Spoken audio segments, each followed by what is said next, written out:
Everyone, welcome back to my channel and fresh new video.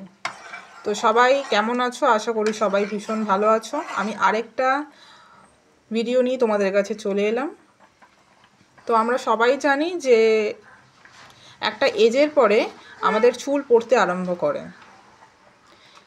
তো সবাই আমরা পার্লারে গিয়ে চুল স্ট্রেটনিং স্পা এইসব করার পর থেকেই আমাদের মেনলি চুলটা ঝরা পড়া আরম্ভ হয়। তো আমি একটা হোমমেড একটা তেল বানাচ্ছি। তো কি কি দিচ্ছি ওই তেলের মধ্যে ইনগ্রেডিয়েন্ট সেটা আমি শেয়ার করছি তোমাদের সাথে, তোমরা সবাই অ্যাপ্লাই করতে পারো। তো আমি ফার্স্টে নিয়ে নিচ্ছি সরষের তেল। সরষের তেল। তো আমি শুনে নেবো আমি কি কি নিচ্ছি। সরষের তেল, কালো জিরে, মেথি। আমি সরষের তেলের মধ্যে কালো জিরে আর মেথিটা দিয়ে দিলাম।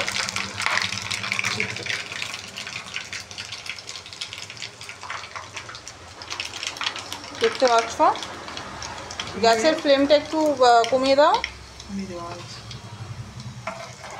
ভালো করে আমরা নাড়িয়ে নিচ্ছি এই তেলটা। সরষের তেল আমাদের মাথার মানে চুলের জন্য, চুলের খাদ্যই বলতে পারো সরষের তেল। তার মধ্যে দিলাম খানিকটা কতগুলো লবঙ্গ। লবঙ্গ আমি তার মধ্যে অ্যাড করে দিলাম। কালো জিরে, মেথি, লবঙ্গ, তারপরে কতগুলো দিচ্ছি নিম পাতা।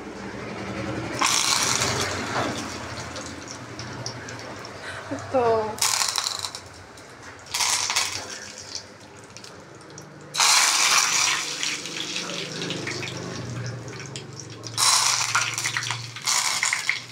তোমরা সবাই জানো নিম পাতা চুলের জন্য কতটা উপকারী।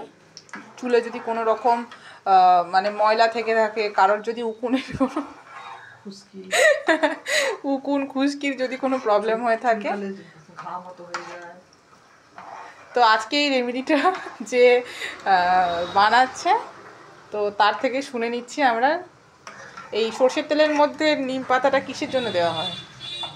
চুলের নিম পাতা দেওয়া হয় যে চুলের মধ্যে যখন চুলকায় আমরা খুশকিগুলো, তখন আমাদের মাথায় একটু ছেড়ে ছেড়ে যায়, তার জন্য নিম পাতাটা দিলে ওই খুশকিটা এই মাথার যে চামড়াটা ভালো থাকে, মাথার যে স্কাল যেটা। তোমরা সবাই শুনে নিলে ভিডিওটা, এই ভিডিও স্টপ কর। ঠিক আছে, ভালো থেকো সবাই।